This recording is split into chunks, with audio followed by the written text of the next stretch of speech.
리눅스 마스터 2급 자격증 특강을 시작하겠습니다. 이번 회차에서는요, 소프트웨어를 설치하는 방법과 장치를 사용하는 방법을 중심으로 진행을 할 건데요. 대표적인 소프트웨어인 편집기, 텍스트 편집기 중심으로 에디터를 활용하는 방법, 그 다음에 프로그램을 설치하는 방법, 또 스캐너라든지 프린터와 같이 장치를 사용하는 방법, 그 다음에 GUI죠. 그래픽 유저 인터페이스, X 윈도우와 관련된 내용, 이런 내용들을 중심으로 살펴보도록 하겠습니다. 먼저 에디터에 대해서 살펴볼 건데요. 결국은 사용할 수 있는 에디터의 종류와 각각을 어떻게 사용할 수 있느냐, 이 내용이 중심이 되겠지요. 먼저는 피코 에디터라는 것이 있습니다. 우리 역시 시험에 나올 수도 있기 때문에 중요한 몇 가지 키워드를 볼 건데요. 워시터 대학에서 만들었다. 유닉스 기반이다. 메뉴 방식으로 구성되어 있다. 또 자유 소프트웨어가 아니다. 그 다음에 피코 에디터를 기반으로 즉 피코 에디터를 복제해서 개발된 나노라는 편집기도 있다. 이 정도 내용 기억해 주시면 좋겠습니다. 사용하는 방법은 피코, 그 다음에 옵션을 주고 파일명을 주는 거고요. 대부분의 경우 텍스트 편집이 중심이니까 명령어 뒤에 편집하고자 하는 파일명이 보통 파라메타, 즉 명령행 인자로 따라오겠지요. 자, 대표적으로 W, -W 옵션이 있는데요. 라인이 길어서 깨어져 있는 경우 이때 이것을 보완하기 위해서 사용할 수 있다고 합니다. 또 메뉴 선택 방식이라고 했잖아요. 예, 그래서 지금 오른쪽에 표를 정리해 놓은 이와 같은 메뉴들을 사용할 수 있다고 되어 있습니다. 자, 이것은 다 읽어드리기보다 한번 이렇게 눈으로 쭉 봐주시기를 부탁드리겠습니다. 이제 이막스 에디터, EMACS, 이막스 에디터에서 볼 건데요. 리차드 스톨만, 그쵸? 기억나시죠? 리차드 스톨만이라는 분이 만들었고요. 매크로 기능이 있고요. 이후에 제임스 고슬링이라는 분이 LISP, 립스 언어로 그러니까 기능을 추가하면서 또 개발을 했습니다. 그러니까 보완을 해서 업그레이드 했다라는 거죠. 그 다음에 이막스 에디터 같은 경우에는요, 특히 프로그래밍 언어 있잖아요. 소스 코드를 개발하고 관리하는데 조금 더 특화된 기능을 제공합니다. 즉 통합 개발 환경에 어떤 거는 기능을 제공한다라는 거죠. 마찬가지로 이와 같은 지금 표로 구성되어 있는 이와 같은 정도의 메뉴를 제공하고 있습니다.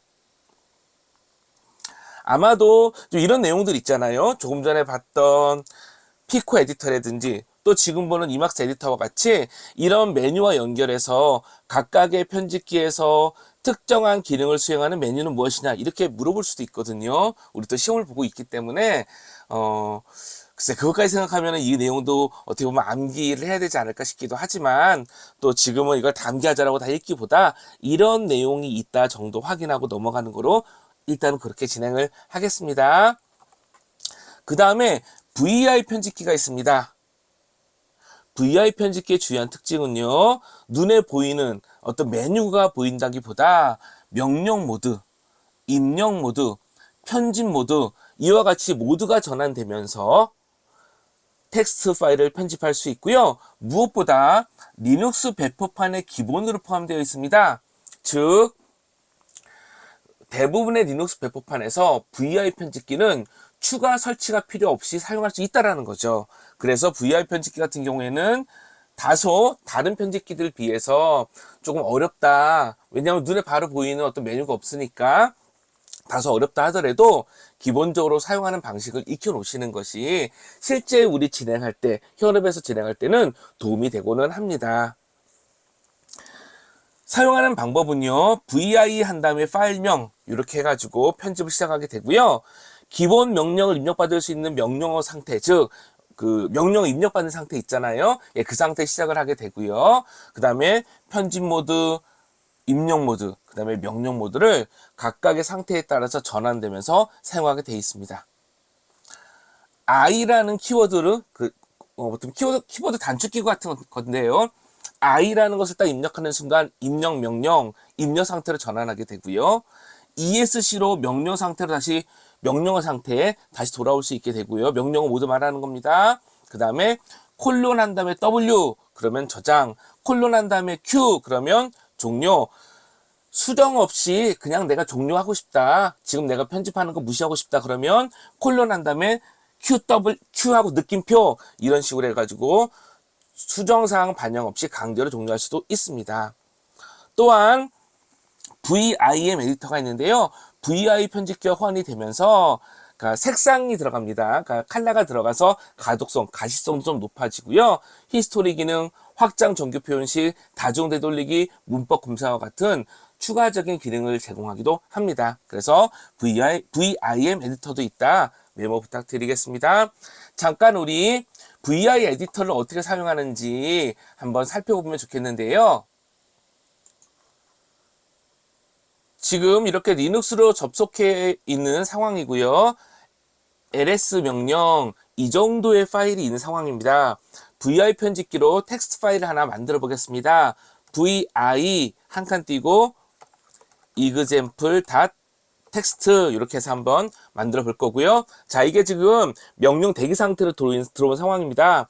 화면에 아무런 메뉴나 단축키 같은 것이 표시되지 않기 때문에 당황스러울 수 있잖아요. 이제 이 상태에서 키보드 I를 눌러 보겠습니다. I 그러면 밑부분에 인서트라고 하면서 왼쪽 하단에 모드가 바뀐 것이 확인이 됩니다. 즉 편집 가능한 모드가 된 거죠. 여기에 예를 들면은 헬로 월드 이렇게 편집을 했고요. 또 엔터 한 다음에 하이, 또 엔터 한 다음에 하이 두 개의 세 줄의 텍스트를 입력해 보았습니다. 그러면은 요거 저장해야 되잖아요. 저장은 어떻게 한다? ESC를 딱 누르면 인서트라고 되어 있던 왼쪽 밑에 인서트라고 되어 있던 표시가 사라지면서 이제 명령 대기 모드가 된 겁니다. 자, 명령 모드가 된 거고요. 이때 저장은 어떻게 한다? 콜론 한 다음에 W 하고 엔터 그러면 저장이 된 겁니다. 자, 이 상태에서 키보드를 위아래로 움직이게 되면 이렇게 커서가 움직이는 게 보여지는데요. 예를 들면 두 번째 하이를 놓고요. 키보드를 빠르게 D자 있죠, D자. ABCD 할 때 D자. D를 빠르게 두 번 눌러보겠습니다. 자, 그러면 한 줄이 지워지죠? 이와 같이 편집을 할 수 있는 기능들을 제공하는 게 VI 편집기겠습니다. 자, 이번에는요. 저장한 다음에 수정이 된 상황이잖아요. 종료해 보겠습니다.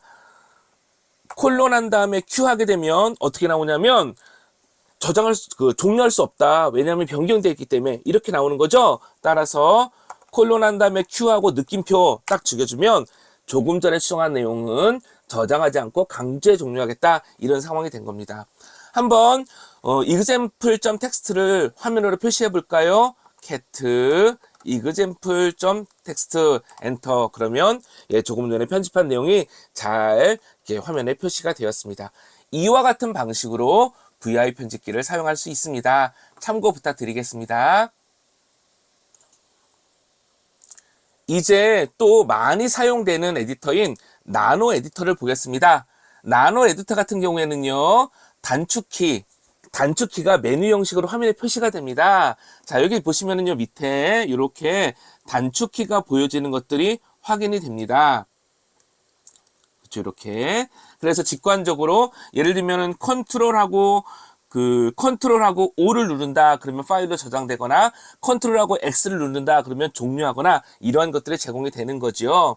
그리고 나노 에디터 또한 일반적인 우리 데스크용 리눅스뿐만 아니라 라즈베리 파이 OS와 같은 다양한 리눅스 기반의 운영체제에서 설치해서 사용할 수도 있습니다. 따라서 오른쪽에 하나 더 이렇게 캡처해 놓은 게 있는데요. 이거는 라즈베리 파이라는 그쵸? 우리 IoT 제품 등을 개발할 때 사용하는 그 시스템이죠.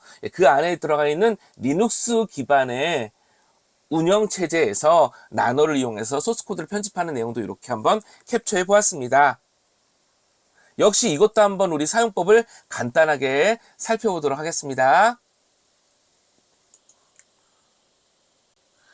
조금 전에 편집했던 내용에 연이어서 볼 건데요. 이번에는 example.txt를 나노 편집기로 한번 해보겠습니다. 나노하고 한 칸 띄고 example.txt 엔터. 그러면 지금 보시는 것 같이 이렇게 오른쪽에 밑에 쪽에 하단 쪽에 메뉴 형식 단축키로 지정을 단축키를 이용을 해서 사용하는 거긴 하지만 메뉴 방식으로, 텍스트 메뉴 방식으로 이렇게 어떤 것을 사용할 수 있다라고 보여지고 있고요. 화면에는 지금 이렇게 커서가 움직이는 게 보이시죠? 편집을 할 수 있습니다. 그래서 하이 맨 마지막 걸 하나 지우고요. 여기에 다시 헬로 이렇게 입력해 보겠습니다. 이와 같이 편집할 수 있는 거죠. 그 다음에 한번 저장을 할 텐데요. 요 밑에 보면은 컨트롤하고 O를 누르면 라이트 아웃, 저장할 수 있다고 나옵니다. 따라서 컨트롤 O 하니까 정말 이렇게 저장할 거냐라고 파일 네임을 물어보는 거죠. 그래서 example 텍스트에 저장할 거다. 엔터. 저장이 된 겁니다. 종료해야겠죠? 그러면 컨트롤 X를 눌러서 종료하게 되겠습니다. 자, 종료가 됐죠? 역시 cat 명령으로 잘 수정이 되는지 확인해 보겠습니다. 그렇죠. 수정이 잘 된 것을 이렇게 확인할 수 있습니다. 이와 같이 조금 전에 살펴본 VI 편집기, 그 다음에 단축키 형식으로 표시가 되지만 메뉴가 표시됨으로써 상대적으로 조금 더 편리하게 사용할 수 있는 나노 편집기, 이 정도의 사용법은 또 이렇게 실제 익혀주시고 필요에 따라서 활용해 주시기를 또 부탁드리겠습니다. 이제 G 에디터라는 것이 있는데요. G 에디터, 어찌 보면 요 앞에 있는 G가 그래픽이라고 봐주시면 되겠습니다. 요 앞에 있는 G가 그래픽의 약자라고 또 봐주시면 되는데요. 그놈 GUI 데스크톱 환경에서 사용할 수 있는 것이고요. GTK 플러스를 이용해서 개발이 됐습니다. 그러니까 GUI, UI가 있는 그래픽 편집키이기 때문에 그래픽을 지원하는 라이브러리를 썼다라는 거죠. 그 다음에 UTF-8 호환, 이 얘기는 이제 다국어를, 한국어과 같은 다국어를 저장하고 관리하는데 유연하다는 얘기인 거고요. 대신에 그래픽이기 때문에 일반 콘솔인 CLI, 커맨드 라인 방식에서는 사용할 수 없지요. 예를 들면 SSH와 같이 CLI 기반으로 접속을 해서는 Gedit 같은 경우 사용하기가 좀 어렵다라는 겁니다. 자, 이제 조금 전에 살펴봤던 몇몇 프로그램들을 포함해서 만약에 사용하고 싶은 소프트웨어가 있는데 설치가 안 돼 있어요. 그러면은 사용할 수 없잖아요. 이때 어떠한 방식으로 프로그램을 설치할 수 있냐라는 프로그램을 설치하는 관점에서의 리눅스의 활용을 살펴보도록 하겠습니다. 먼저 리눅스의 소프트웨어 설치는요, 두 가지 방법으로 크게 나눌 수 있는데요.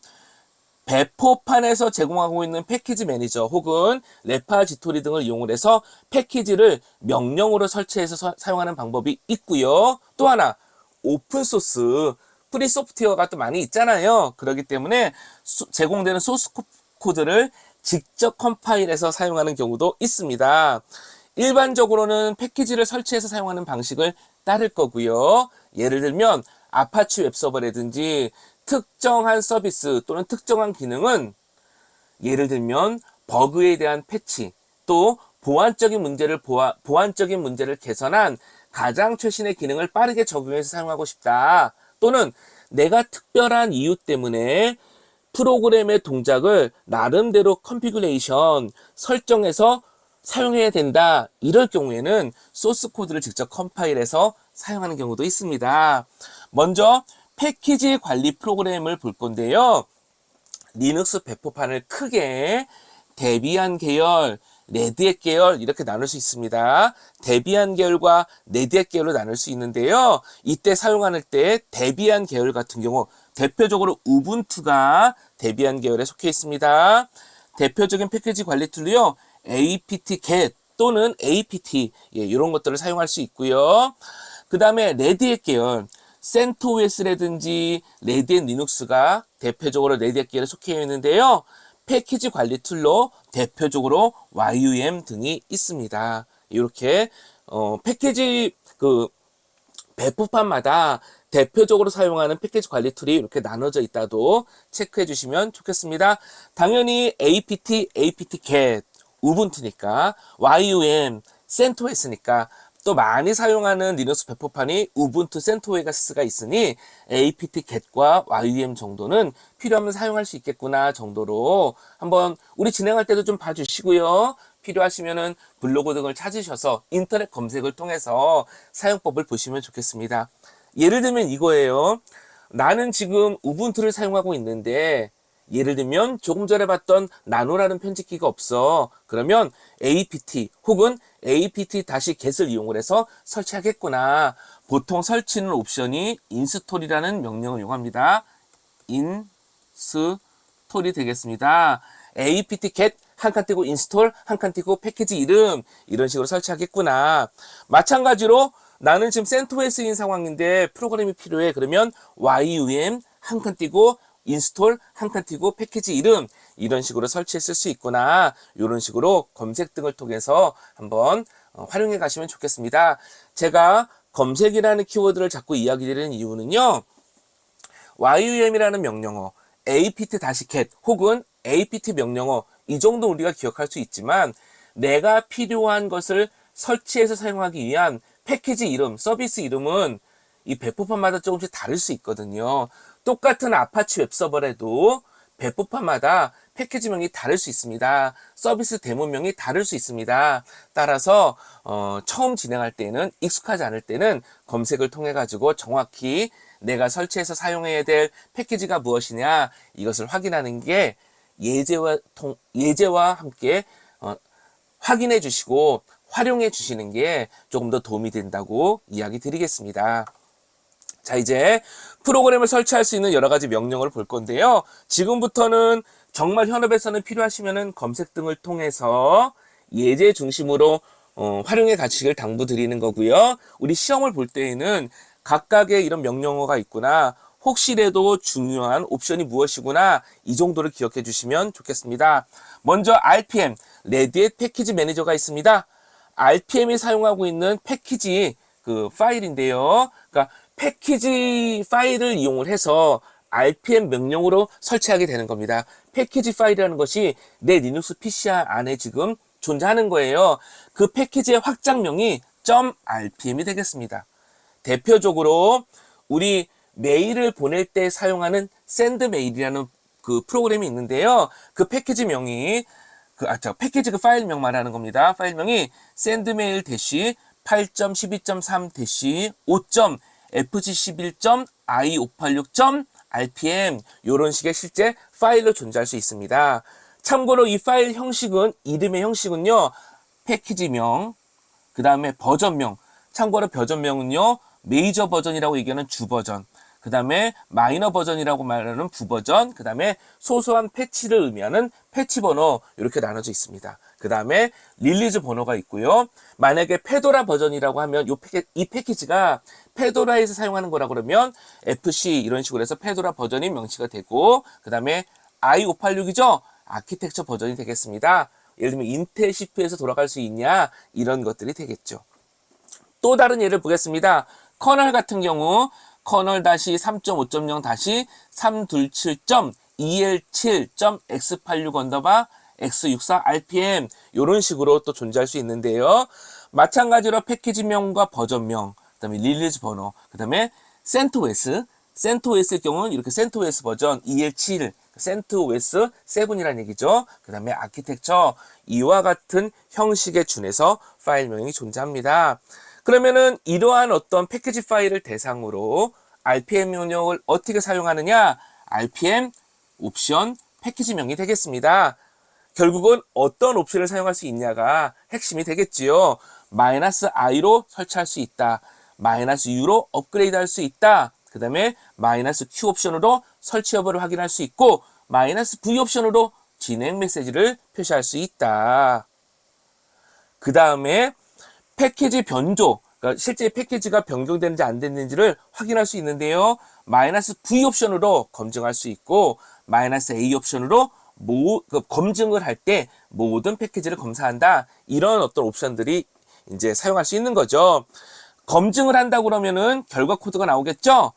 5번 MD5 체크섬이 변경되었다부터 시작해서 U 소유자 변경까지 이런 검사 결과를 확인할 수 있는 코드들이 표시되게 되겠습니다. 제가 화면에 있는 것을 다 읽어드리진 않았지만 이와 같은 옵션을 사용할 수 있다. 체크해 주시고요.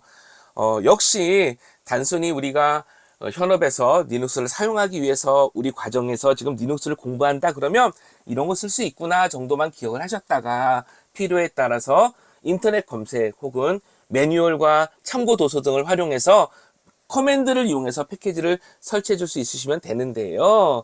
또 시험이라는 견지에서는 이게 또 이렇게 시험에 나올 수가 있거든요. 이렇게 특정한 기능을 수행하기 위한 RPM의 옵션은 무엇이냐 물어볼 수 있기 때문에 또 암기가 필요하다고도 이야기 드리겠습니다. 이제 YUM이 있습니다. Yellow Dog Updater Modified의 약자인데요. 여기 보시면 키워드가 있습니다. 당연히 CentOS와 같은 레디엣 계열에서 기본으로 사용하는 그 패키지 관리 프로그램이고요. 레파지토리에 접속해서 관리한다고 합니다. 이건 뭐냐면요. 내가 이 패키지를 설치하기 위해서 서버상에 리모트 원격에 있는 어떤 저장소로부터 패키지를 다운받아 설치하겠다라는 겁니다. 그래서 레퍼지토리 정보, 저장소의 정보 이런 것들이 함께 언급되는 거죠. RPM 대비 RPM의 의존성 문제를 해결하고요. 그 다음에 페도라 22 이후부터는요, DNF로 전환되어 있는 추세라고 합니다. 근데 요 내용도 중요하지만 YUM 레파지토리에 접속해서 요 키워드 기억해 주시면 좋겠습니다. 사용법은요, YUM 옵션 패키지 명이 되고요. 마찬가지로 옵션들을 물어볼 수 있기 때문에 암기에 또 속한다고 보겠습니다. 인스톨 옵션으로 기본 설치를 할 수 있는데요. -y 옵션을 주잖아요. -y 옵션을 주게 되면 묻지도 따지지도 말고, 즉 보통은 설치할 때 정말 설치할 거냐 이렇게 물어보고 y라는 확인 그런 키보드 입력을 대기하게 되거든요. -y 옵션을 주게 되면 이런 확인 없이 그냥 설치해라 이런 의미가 되겠습니다. 따라서 인스톨뿐만 아니라 요 내용들도 함께 시험을 보는 입장에서는 좀 어느 정도 암기가 필요하겠죠. 예를 들면 사용 예를 보겠습니다. YUM 리스트 그러면 패키지 정보 출력을 하겠다. 그 다음에 YUM 서치 문자열 그러면 문자열이 포함된 패키지 이런 식의 키워드로 해가지고 몇 가지 사례도 함께 기억해 봐 주시면 좋겠습니다.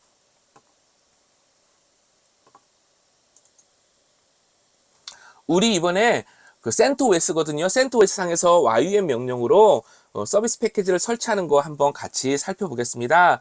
조금 전에 봤던 화면에서 연계해서 보는 건데요. 우리 VSFTP라는 게 있습니다. 그거 한번 설치해 볼 텐데요. YUM install VSFTP D 엔터. 자, 그러면 -y 옵션을 주지 않았습니다. 따라서 이렇게 어떤 것들이 필요하다라고 기본 정보들 설치하기 위한 기본 정보들을 먼저는 업데이트를 하고요. 그 다음에 정말 설치할 것이냐 이렇게 물어보죠. Y 하고 엔터 치면 이렇게 설치가 되겠습니다. 조금 전에 우리는 FTP 프로그램을 설치한 거예요. 우리 이번 파트에서 설명드릴 내용은 아니었지만 이왕에 설치한 김에 이 서비스 한번 실행도 해볼까요? 리눅스에서 서비스를 실행할 수 있는 명령어. 예. 자, 일단 화면 지우고 해보겠습니다. 시스템, ctl, 스타트, vs ftpd, 엔터. 조금 전에 우리는 방금 다운로드한 FTP 서비스를 실행을 했습니다. 정말 잘 실행이 됐나 볼까요? 시스템 ctl, 스테이터스, vs ftpd, 엔터. 자, 그러면 여기 액티브라는 방식으로 지금 액티브 잘 돌고 있다. 이렇게 확인할 수 있게 되겠습니다. 이와 같은 방식으로 굉장히 손쉽게 필요한 프로그램을 다운로드 받고 또 시스템 CTL 명령으로 서비스라면 실행까지도 하고 이렇게 운영할 수 있게 되는 겁니다. 이제 데비안의 로우레벨 패키지 관리 도구라고 알려져 있는 dpkg, 저 같은 경우는 그냥 dpkg 이렇게 했는데요. dpkg 명령이 있습니다. 자, 이 같은 경우에는요, dev, 확장자가 dev인 패키지를 관리하는 건데요. 참고로 이게 패키지 간의 의존성 문제가 좀 있을 수 있다 이렇게 알려져 있습니다. 그리고 dev 패키지 형식은요, 패키지 이름 언더바 버전 대시 릴리즈 버전 대시 리비전 그다음에 언더바 architecture.dev 이렇게 되어 있습니다. 예, 이렇게 된다라는 거 정도 그냥 눈으로 봐주시고요. 당연히 dpkg도 옵션과 패키지 파일 이름을 이용을 해가지고 설치하게 됩니다. 옵션에는 주로 -i로 설치를 하고요. 그 다음에 -l로, 대문자 L로 설치 목록을 확인한다. 요 정도의 옵션이 있습니다. 자, 이제 우분투 계열, 데비안 계열, 특히 데비안 계열도 우분투 리눅스에서 주로 사용하는 apt 또는 apt-get이라는 패키지 명령을 보겠습니다. 데비안 계열 리눅스의 기본 패키지 관리 도구이고요. etc 밑에, apt 밑에 source.list 파일이 있습니다. 이 파일에 필요한 정보들이 구성되어 있기 때문에 이 파일을 참고해서 의존성 충돌 문제를 해결했다라는 특징을 갖고 있습니다. 그리고 source.list 안에는요, 패키지 유형, 그게 소스 코드냐, 바이너리 파일이냐, 그 다음에 레파지토리 URL, 서버에서 분명히 서버에 어딘가 이 패키지가 있을 텐데 어디에서 다운로드 받을 것이냐라는 그 위치를 지정하고 있는 URL, 우분투 버전 정보, 카테고리 분류 등으로 정보가 구성되어 있습니다. 레파지토리 주소가 있습니다. 예, 우리 레드햇 계열의 YUM, 센토에서 사용할 수 있는 YUM처럼 apt 혹은 apt-get 명령어도 리모트, 원격에 있는 패키지를 가져다가 설치할 수 있는 그런 기능이 있는 거죠. 사용하는 방법은요, 옵션과 명령어도 패키지명을 인자, 명령의 파라미터로 사용하게 되고 있고요. 마찬가지로 인스톨이면 설치, 그 다음에 리무브면 제거, 이와 같은 명령어들을 사용할 수 있습니다. 또 apt-get 한 다음에 업데이트 명령이 있는데요. etc의 apt의 resource.list, 아까 설정 파일이 있었잖아요. 이 정보를 갱신하는 그런 어떤 명령도 있습니다. 또 추가적으로 -y 옵션으로 중간에 물어보지 않고 그냥 자동으로 설치해라, 이러한 옵션도 있습니다. 역시 우리가 일상적으로 리눅스를 사용해보자는 입장에서는요, 다시 말씀드리지만 이러한 명령을 쓸 수 있구나 정도 기억하시고 필요하시면 검색하셔서 바로바로 참조해 가시는 것을 오히려 더 권장드리고요. 다만 역시 우리가 시험이라는 관점에서는 이런 몇 가지 명령어와 옵션이 또 암기가 필요하다고 볼 수 있겠습니다. 자, 이제 명령이 아니라 소스 파일을 직접 이용해서 내가 컴파일해서 실행 파일을 만들어 사용하는 방식이 있는데요. 여러 가지가 있지만 대표적으로 환경, 소스 코드를 컴파일러에 의해서 컴파일을 하고 그 실행 파일을 만들 수 있도록 하는 환경 설정 파일이 필요하거든요. 환경 파일이 필요합니다. 컴파일하기 위한 환경 파일이 필요한데 그것을 위한 컴피규어, 그 다음에 실제 컴파일에서 파일을 만드는 메이크 과정, 그러니까 컴파일 과정입니다. 메이크 과정. 그 다음에 설치가 다 되어 있으면 개발하는 사람이 의도해 놓은 대로 리눅스에 적절한 폴더로 이 파일들을 옮겨서 설치하는 메이크 인스톨, 이렇게 세 가지 과정으로 크게 구별이 됩니다. 컨피규어, 메이크 인스톨, 요 흐름은 이제 확인해 주시면 좋겠고요. 그 다음에 파일 아카이브라는 개념을 먼저 얘기하겠습니다. 뭐냐면 컴파일 하기 전에 소스 코드를 입수해야 되는 거잖아요. 그래서 파일 아카이브 얘기를 드리고자 하는 거고요. 파일 아카이브의 개념은요, 흔히 말하는 압축 파일인 겁니다. 여러 개의 파일을 하나로 묶어 놓은 거고요. 또 소스 코드나 또는 여러 가지 파일들을 백업하거나 또는 다른 사람한테 전달하거나 내가 다운로드 받은 배포에 주로 활용하게 되겠죠. 대표적인 파일 아카이브 명령어, 즉 압축 명령 프로그램이 타르가 있습니다. 타르하고 옵션 한 다음에 파일명이 있는데요. 예를 들면 C 옵션으로 새로 만들기, U 옵션으로 업데이트, 이와 같은 세부 옵션이 있습니다. 역시 이 부분도 시험을 보는 입장에서는 주요한 옵션들은 익숙하도록 반복해서 좀 봐주시는 게 필요하다고 할 수 있겠습니다. 타르뿐만 아니라 파일을 압축하고 압축하지 않은 다양한 명령이 있는데요. 확장자가 .gz로 되어 있는 gzip, gzip으로 압축되어 있는 파일을 압축하지 할 수 있는 gunzip이 있습니다. 그 다음에 압축되어 있는 내용을 확인해 볼 수 있는 gzcach이라는 것도 있고요. 그 다음에 확장자가 .bz2로 되어 있는 bg2, bg2로 압축한 것을 풀 수 있는 bunzip2, 그 다음에 내용을 확인할 때 사용할 수 있는 bzcat, 이런 게 있습니다. 또 확장자가 .z인데 가장 낮은 압축률, 효율이 안 좋다는 거죠. 예, 그것을 지원하고 있는 컴프레스가 있고요. 역시 압축을 해제할 때 사용하는 컴프레스가 있습니다. 가장 높은 압출률, 고효율을 고성능을 제공해 주는 게 있는데 확장자가 .xz로 끝나는 xz 명령이 있습니다. 마찬가지로 압축을 해제할 때는 onxz가 있겠지요. 일단 요거는 어떻게 보면 확장자와 사용하는 명령어와 가장 낮은 압축률, 가장 높은 압축률 이런 키워드로 시험 문제에 나올 수도 있기 때문에 좀 기억해 주시면 좋겠습니다.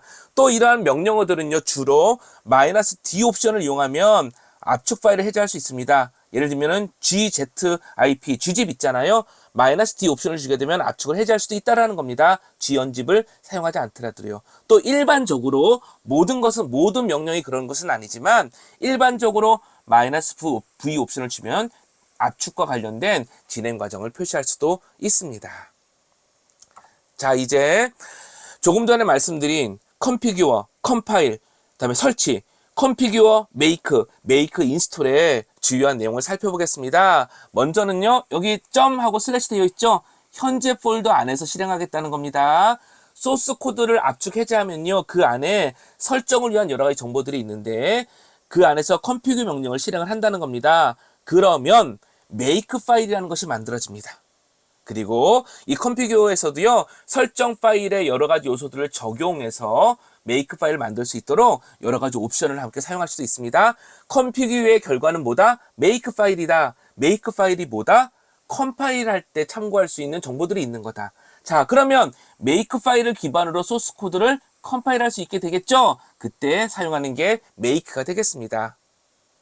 자, make가 완성이 됐어요. 성공이 됐어요. 그러면 실행 파일과 또 소스 코드를 배포한 이 개발자들이 최종적으로 원하는 산출물, 그러니까 프로그램과 함께 사용할 여러 가지 어떤 파일들이 만들어진 상황이 되겠죠? 그러면 make install을 이용을 해가지고 적정한 위치에 복사해서 구성을 하게 된다는 겁니다. make install도 마찬가지로 make 파일을 참고해서 진행이 되게 되어 있습니다.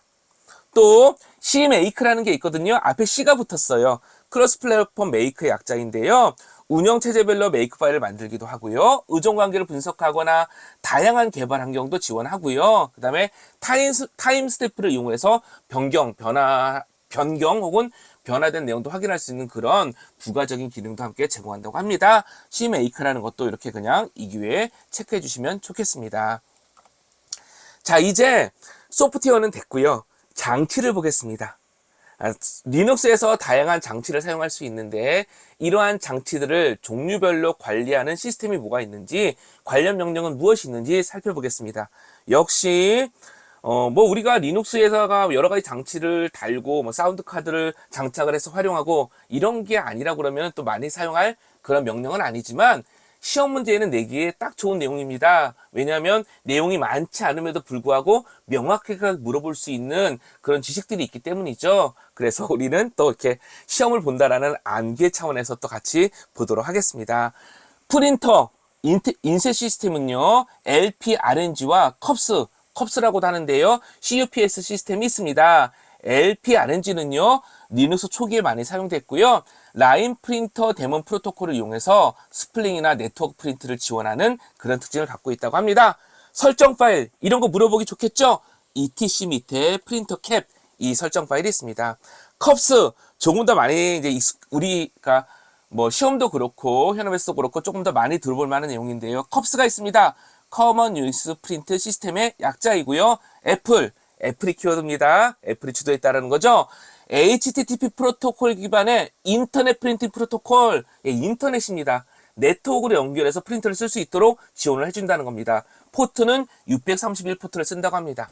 당연히 네트워크니까 허용된 사람만 접속해서 사용할 수 있는 인증과 관련된 기능도 포함되어 있겠죠. 당연히 네트워크니까 서비스 데몬이 필요할 겁니다. 데몬명은 컵스D가 되겠습니다. 또한 중요하죠. 설정 파일, ETC 밑에 컵스가 되겠습니다. 그리고 부가적으로 ETC 밑에 컵스는 이거는 참 폴더고요. 폴더 디렉토리고요. 그 안에 ETC 밑에 컵스d.conf 데몬 환경 설정, 프린터.conf 프린터의 Q 환경 설정, 그 다음에 LP 어드민으로 이제 확인할 수 있는 거고요. 그 다음에 클래시스.conf 데몬의 클래스 설정 파일, 이런 설정 파일들이 etc 밑에 컵스라는 폴더에서 함께 관리되고 있습니다. 계속 보겠습니다. 자, 이제 프린터를 설정해서 사용할 수 있는데요. 자, 이 부분은 어떻게 보면은 실제 그래픽 유저 인터페이스에서 엑스 윈도우 같은 환경 말하는 겁니다. 그런 환경에서 필요하면은 직접 한번 해보시는 게 필요할 수 있습니다. 근데 요거는 좀 진행하기가 조금 녹록지 않을 수 있잖아요. 그러니까 실습 확인하는 환경이 녹록지 않을 수 있잖아요. 그래서 우리 한번 구글 같은데 또는 네이버에서 인터넷 검색해서 프린트 설정, 리눅스 이런 식으로 검색해 보면 또 많은 이제 좋으신 분들이 실제 본인들이 한 거를 화면 캡처와 함께 설명한 글들을 많이 찾을 수 있습니다. 필요하시면 그런 것들을 참조해서 실제 어떻게 설정이 이루어지는지 그 내용 한번 눈으로 봐주셔도 좋을 것 같습니다. 보통 X 윈도우 그래픽 유저 인터페이스를 지원하는 경우에는요, 프린트 설정 도구를 이용하게 되고요, 로컬에 연결되어 있는 것 또는 네트워크에 연결되어 있는 프린터를 설치해서 사용할 수 있겠지요. 그리고 네트워크 기반으로 프린트를 설정하는 방법은 IPv 프로토콜을 이용하는 거, HTTPS 인터넷 프로토콜을 이용하는 거, 삼바를 이용하는 거, 이러한 기타 등등의 방법이 있다. 함께 이렇게 눈으로 읽어봐 주시면서 확인해 주시면 좋겠습니다. 이제 사운드 카드 보겠습니다. 소리, 음악을 얘기하는 거죠. 역시 사운드 카드 시스템은요, 오픈 사운드 시스템의 약자인 OSS, 그 다음에 저는 보통 알사 그랬는데요, ALSA 이런 프린터 시스템이 있습니다. 어드밴스드 리눅스 사운드 아키텍처 약자인 거죠. 먼저 OSS, 오픈 사운드 시스템 볼 건데요. 표준 장치 시스템 콜 기반, 그러니까 포식스, 그러니까 유닉스에 시스템되는 그 표준 기반으로 해서요, 리드, 라이트, 그 다음에 장치의 특정한 기능을 전달할 수 있는 IOCTL과 같은 요런 시스템 콜, 어떻게 보면은 시스템이 제공해주는 함수 같은 겁니다. 이런 것들을 이용해서 개발되어 있고요. 이후에는 알사 ALSA로 대체된 추세라고 합니다. ALSA, 사운드 장치 드라이버 제공을 위한 리눅스 커널 요소를 이용하는 거고요. GPL과 LGPL을 따르는 오픈소스로 되어 있습니다. 역시 환경 설정 파일이 있는데요. etc 밑에 asound.state 파일이 되고요. 사운드 카드의 자동 구성, 또 여러 개의 장치를 관리할 수 있는 그런 기능이 있습니다. 또 추가적으로 미디어 합성이라든지 다중 채널 하드웨어 믹싱이라든지 통신 이런 것들을 제공한다고 알려져 있습니다. 이 내용도 혹시 시험에 나올 수 있으니까 객관식이기 때문에 맞냐 틀리냐, 다음과 같은 특징을 제공하는 사운드 카드 시스템은 무엇이냐 이렇게 물어볼 수 있으니까 좀 여러 번 한번 눈으로 읽어봐 주시면서 좀 기억해 주셔도 좋겠습니다. 이제 스캐너 보겠습니다. 스캐너는요, SANE, XSANE가 있습니다. X가 붙었다는 것은 X 윈도우 그래픽이라는 얘기인 겁니다. 세인, 스캐너 액세스 나우 이지라는 것을 먼저 볼 텐데요. 스캐너, 비디오 캠 있죠? 그러니까 뭔가 이미지를 취득할 수 있는 장치들 말하는 겁니다. 그런 하드웨어를 제어하는 API가 세인이고요. GPL, 라이선스가 있다는 겁니다. GPL 라이선스, 오픈소스 소프트웨어 라이선스죠. 그 다음에 리눅스뿐만 아니라 다양한 운영체제, 즉 멀티 OS를 지원합니다. 대표적으로 스캐너 장치 같은 경우는요, 장치, 리눅스에서 장치를 관리하는 대표적인 폴더 DEV죠. DEV 밑에 SG0, DEV 밑에 스캐너, 이런 식으로 SCSI 방식, 스카시 방식의 스캐너를 관리하고 있고요. USB 방식은요, DEV 밑에 USB 밑에 스캐너 혹은 DEV 밑에 USB 스캐너, 이런 방식으로 관리가 됩니다. 자, X 윈도우 베이스로 되어 있는 X세인이 있습니다. X 윈도우 기반 GUI라는 얘기입니다. 그래픽, 스캔과 이미지 수정 프로그램입니다. 프로그램. 그렇죠. 실제 사용할 수 있는 도구라는 겁니다. 그리고 내부적으로는요, SAN이 세인을 이용하고요. 라이선스는 GPL을 따르고 멀티OS를 지원합니다. 그래서 세인을 기반으로 한 스캔과 또 스캔한 다음에 이미지를 편집할 수 있는 기능도 제공하고 있는 X세인, 이 두 가지 기억해 주시면 좋겠습니다. 자, 이제 장치와 관련돼서는 프린터가 있는데요. 상대적으로는요, 우리가 지금 리눅스 마스터 2급을 기준으로 말씀을 드리지만 리눅스 마스터 1급에서도 프린터는 굉장히 많이 물어봅니다. 특히 인쇄 매수를 지정하는 게 명령마다 조금 다를 수 있거든요. 같은 기능임에도 명령마다 좀 다릅니다. 이런 소소한 옵션 차이를 물어볼 수 있기 때문에 역시 시험에 많이 나오니까 암기에 가까운 내용이라고 보겠습니다. 프린터 명령은요, BSD 계열과 시스템 V 계열로 나눠져 있는데요. 자, BSD 계열에서는요, LPR, LPQ, LPRM, LPC, 시스템 V 계열에서는 LP, LPstat, cancel 이런 명령어들을 사용할 수 있습니다. BSD 계열 프린트 명령을 먼저 볼 건데요. LPR, 뭐죠? 프린트하는 명령인 겁니다. 마이너스 샵 방식으로 해서 인쇄 매수를 지정할 수 있습니다. 마이너스 샵으로 몇 장을 프린트할 건데 이거 지정한다는 겁니다. 그 다음에 마이너스 M 옵션으로 작업 결과를 메일로 확인할 수도 있고요. 마이너스 P 옵션으로 프린터를 지정할 수도 있습니다. LPQ, LPQ, 요 Q가 Q 있잖아요. QUE. 프린터를 내보낼 때 여러 개를 내보내게 되면 Q에 쌓여가지고 처리가 되잖아요. 그 내용을 확인하고 관리할 수 있는 겁니다. 그래서 LPQ 다음에 마이너스 A. 모든 프린터 작업 정보를 볼 수 있다. 마이너스 P 옵션으로 프린터를 지정한다. 이런 게 있습니다. LPRM, remove죠. 예, 작업을 취소하는 명령입니다. LPRM하고 마이너스 하면 모든 작업을 취소하는 거고요. 또 마이너스 H 옵션으로 서버를 지정할 수도 있습니다. LPC, 프린터 상태를 확인하고 Q를 활성화, 비활성화할 수 있고 Q의 작업 순서를 변경하는 등의 컨트롤을 할 수 있는 명령이 LPC가 되겠습니다. 자, 이제 시스템 V 계열의 프린트 명령어를 볼 건데요. LP 명령어, LPR과 대응돼서 헷갈리기 좋은 명령어죠. LP 명령어가 있고요. 참고로 인쇄 매수는 마이너스 N으로 지정을 합니다. 아까 LPR은 BSD 계열에서 사용하는 명령어인 LPR은 마이너스 샵이었죠. 근데 시스템 V에서 사용하는 LP 명령어는 마이너스 N입니다. 요게 비슷한 기능이기도 하고 어떠한 계열의 명령이냐에 따라서 좀 명령이 다르기도 하고 무엇보다 옵션에 같은 기능인데 사용하는 옵션이 다르기 때문에 딱 물어보기 좋은 그런 문제가 되는 거죠. LP 스테시스입니다. 상태 보는 거겠죠. 캔슬, 작업을 취소하는 명령어도 있습니다. 이 정도 내용 기억해 주시고요. 특히 프린트 명령은 자주 출제되는 영역에 속하니까 조금 더 주의 깊게 살펴봐 주시면 좋겠습니다. 이제 사운드 카드와 관련된 명령이 있습니다.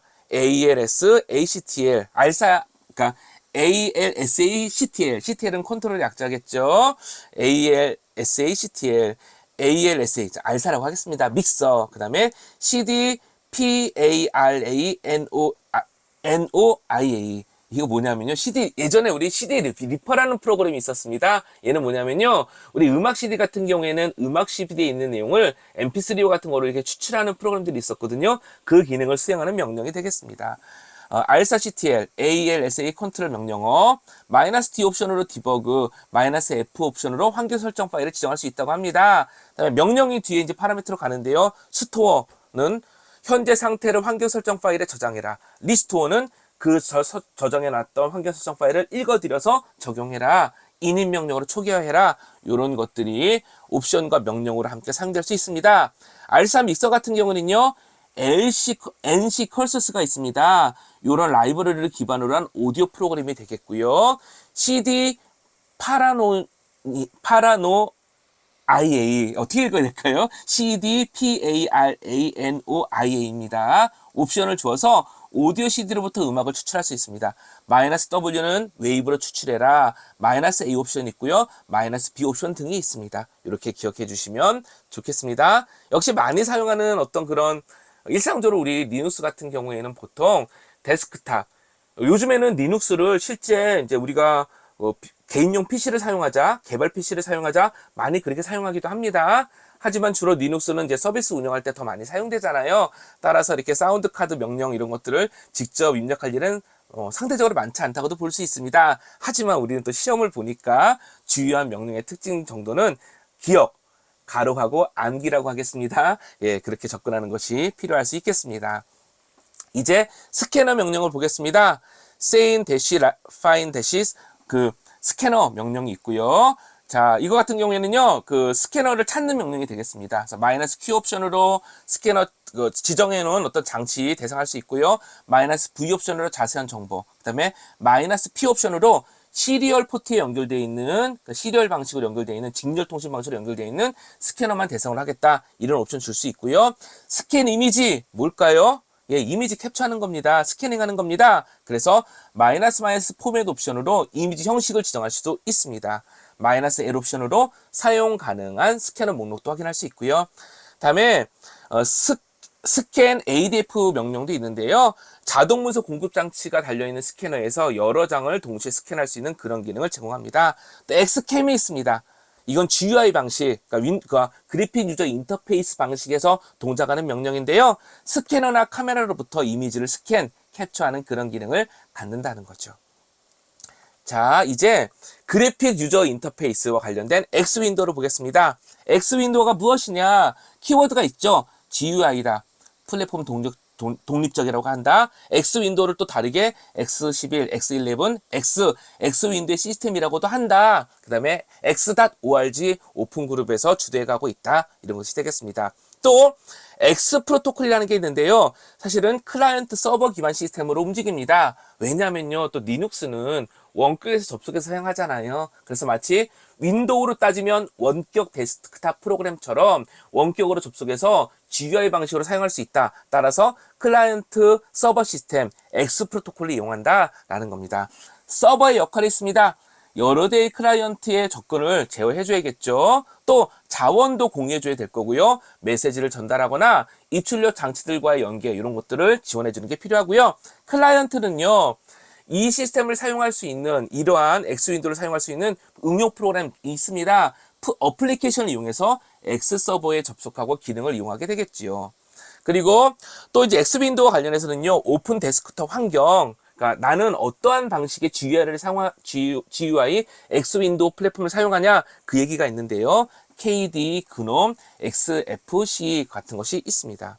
자, X윈도우의 주요한 구성 요소로서요. X 프로토콜, X 라이브러리와 X 툴킷 인터페이스를 사용한다고 하고 있고요. X 라이브러리, 저수준의 클라이언트 라이브러리, X10이 향상된 스레드와 확장성을 제공해주는 라이브러리, X 툴킷, 고급 GUI를 개발하고 위젯과 여러 가지 기능들을 부가적으로 제공하는 이런 것들. 그 다음에 X86 계열의 X서버인 X프리86, 그 다음에 설정 파일은 XF86 콘피그, 요런 것들이 함께 언급되어져 있는 구성 요소들이 되겠습니다.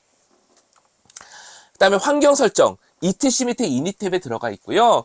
혹시 기억나시나요? 런레벨이라는 게 있다는 거. 런레벨 5가 GUI 방식의 다중 사용자의 그 현재 상태가 되는 거죠. 그런 내용들이 기술되어 있다는 겁니다. init 프로세서가 참조하고 있고요. init 프로세서가 참조해서 사용 환경을 초기화하고, 즉 파일 시스템을 점검하고 서비스 프로세스를 관리하고 런레벨을 관리하는 등의 기능을 수행하게 됩니다. 자, etc 밑에 init 탭, X윈도우 설정, X윈도우 사용과 관련된 부분도 기술되어 있다. 자, 그 다음에 X윈도우, 이거 뭔가 서비스 같은 걸 실행을 해줘야 되잖아요. 그쵸? 서비스를 활성화시켜줘야 되잖아요. 그때 사용하는 거 스타트 X가 되겠습니다. 스타트 X 그 뒤에 이제 옵션들이 붙게 되는데요. 스타트 X가 무엇이냐?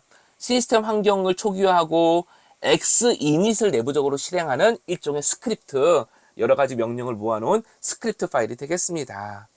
그 다음에 디스플레이 환경 변수도 X윈도우에서 중요한데요. X윈도우의 디스플레이, 그러니까 접속하는 어떤 창, 그 정보 또는 위치를 지정합니다. 방식은요, 익스포트, 디스플레이, 환경 변수니까요. 이렇게 한 다음에 IP 주소, 땡땡, 콜론, 그 다음에 디스플레이 번호, 다음에 콤마, 스크린 번호, 이런 식으로 지정을 합니다. 디스플레이 환경 변수, 요 디스플레이라는 것을, 요 변수명을 기억해 주시면 좋겠습니다. 자, 이제 윈도우 매니저의 개념을 볼 건데요. 창의 배치, 윈도우가 창이잖아요. 창, 응용 프로그램 창의 배치와 표시를 담당하는 프로그램이고요. 내부적으로는 X 라이브러리, X 리뷰와 X12 라이브러리를 이용한다고 합니다. 대표적인 윈도우 매니저로요.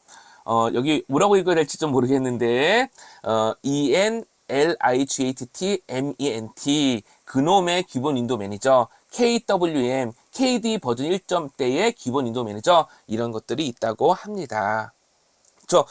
뭐 좀 편하게 말씀드리자면, 우리 이런 거 몰라도 리눅스 사용하는데 큰 영향은 없습니다. 그냥 GUI 방식 쓰면 되니까요. 필요하다면, 물론 뭐 상황마다 따라 다르겠지만 서버를 운영하는 입장이다 그러면 CLI 방식, 터미널로 접속해서 커맨드를 주고받는 걸 더 많이 선호하기도 하죠. 그래야 가볍고 빠르게 동작하니까. 하지만 사용하는 입장에서는 이런 거 모르더라도 사용하는데 큰 지장은 없다라고도 볼 수 있습니다. 사용한 만큼 익숙해져 갈 테니까. 하지만 또 시험이라는 게 있다 보니 이런 몇 가지 키워드들은 또 이렇게 점검하고 가자. 이렇게 다시 한번 이야기 드리겠습니다. 데스크톱 환경이 있습니다. 사용자에게 제공하는 인터페이스 스타일을 말하는 거고요. 데스크톱 관리자 패키지 형태의 프로그램입니다. 또 위젯, 드래그 앤 드롭과 IPC 이런 것들을 제공한다고 합니다. IPC는 이거 프로그램 간의 통신 이걸 얘기하는 겁니다. 대표적인 데스크톱 환경으로 KDE가 있고요. 쿨 데스크탑 인바이러먼트의 약자이고 Qt를 기반으로 하고 있습니다. Qt라는 그래픽 라이브러리입니다. 유닉스 리눅스 시스템이고요. FreeBSD와 같은 시스템에서 사용하고 있습니다. 그놈이 있습니다. GNU 네트워크 오브젝트 모델 인바이러먼트 약자이고요. GTK 플러스를 이용하고요. BSD 등에 포함되어 있습니다. 그 다음에 세션 매니저 등을 이용해서 환경을 유지하는 그런 특징도 갖고 있습니다. LXD, 라즈비안과 같은 가벼운 모델. 라즈비안은 라즈베리 파이라는 장치에서 사용하는 거거든요. 또 XFCE가 있습니다. GTK 플러스 2를 사용하고 있고요. 역시 XFWM이라는 윈도우 매니저와 가벼운 모델입니다. 그러니까 KDE와 그놈은 일반 데스크탑 어떤 운영체제 그 용도에 좀 더 맞다고 보면 LXD와 XFCE 같은 경우에는요 좀 가벼운 모델에 속한다. 이렇게 또 기억해 주셔도 좋겠습니다. 자, 이제 디스플레이 매니저 보겠습니다. 디스플레이 매니저가 무엇인데 X윈도우 시스템에 동작하는 프로그램이고요. 그다음에 대표적으로 XDM부터 시작해서 KDM 이런 것들이 존재합니다. 그 다음에 X서버에 접속하고 세션 시작 등을 담당하는 역할을 한다고 합니다. 예, 용어들이 굉장히 많죠. X윈도우 관련된 것들이 이렇게 많이 용어들이 있고 함께 연동하는 프로그램이든지 설정들이 있으니까 좀 봐주시면 좋겠고요. 혹시 눈으로 보지 않고 이렇게 내용을 그냥 글로만 보면 조금 안 알아들 수 있잖아요. 잘 이해가 안 되고 또 바꿔서 이렇게 표현하게 됐습니다. 도대체 무엇인지 좀 헷갈리고 개념이 안 잡혀서 암기가 잘 안 돼. 이러신다 그러면 인터넷 검색 등을 통해서 또 남들이 캡처해 놓은 내용들까지 좀 봐주시면서 한 번 더 확인해 주시는 것도 도움이 되겠습니다. 역시 시험이라는 것도 무시할 수는 없으니까요. 대표적인 디스플레이 매니저로요. KDM이 있습니다. KDE의 디스플레이 매니저가 될 거고요. 그놈의 디스플레이 매니저인 GDM이 있습니다. 이 정도 특징 기억해 주시면 좋겠습니다. 자, 이제 X윈도우를 활용할 때 사용하는 몇 가지 명령어들 이런 것들이 있는데요. X호스트와 X오스, XAUTH가 있습니다. X호스트, X서버에 접속해서 사용할 수 있는 클라이언트를 지정하고 해제합니다. 또 호스트 단위로 제어할 수 있는 그런 특징이 있습니다. 명령 형식은요. X호스트 한 다음에 플러스 마이너스로 허용하거나 허용하거나 허용을 해제할 수 있는 금지할 수 있는 것이 있고요. 뒤에 IP나 도메인명이 있습니다. 사용 예로요. X호스트 더하기 플러스 한 다음에 이렇게 해주면요. 모든 클라이언트부터 접속을 허용해 줍니다. X호스트 플러스 IP 주소 그러면 특정 IP로부터의 접속을 허용해 주죠. 즉 X호스트는 서버 단에서 실행하는 명령이라고 볼 수 있죠. XAUTH가 있습니다. 이거 MIT 매즈 쿠키인데요. MMC 방식의 인증을 사용하기 위한 유틸리티고요. X윈도우를 실행할 때 이제 인증 같은 게 필요할 수 있잖아요. 그때 생성되는 키를 이용을 해가지고 인증을 하겠다는 얘기가 되겠습니다. .xauthority 파일에 매직 쿠키가 추가되고 삭제하고 항목을 관리할 수 있게 되고요. 그러니까 XOUTH, XOS는 MMC 방식, .xauthority의 쿠키 요 정도 연계성으로 기억 가로하고 암기해 주셔도 좋겠습니다. 당연히 사용하려고 그러면요. 해당 파일의 리드라이트 권한이 필요하겠죠. 사용자에게. 자, 이 정도 내용 살펴보도록 했습니다. 이제 X윈도우 상에서 사용할 수 있는 응용 프로그램 목록이 있습니다. 이거 같은 경우에는요. 이러한 정도의 응용 프로그램을 사용할 수 있다라고 눈으로 중요한 것만 보겠습니다. 당연히 오피스 그쵸? 우리 워드 같은 오피스 프로그램도 있고요. G에디트 텍스트 편집 프로그램 있습니다. 그 다음에 김프라고 해서 GIMP라고 해서 이미지 편집 프로그램인데요. 저도 이제 라이선스 비용이나 이런 것들을 고민해서 포토샵의 대용으로 GIMP를 윈도우에서 설치해서 사용할 때도 있습니다. 오픈소스이다 보니까 이러한 프로그램들이 윈도우와 같은 다른 OS 운영 체제에서도 크로스 컴파일을 통해서 제공되기도 하거든요. 그래서 X윈도우 응용 프로그램의 일부는 또 윈도우에서도 사용할 수 있는 버전이 있다. 함께 또 체크해 주셔도 좋겠습니다. 자, 오피스 그래픽 이때 사용할 수 있는 여러 가지 응용 프로그램이 있다. 기억해 주셔도 좋겠습니다. 자, 또 계속 보겠습니다.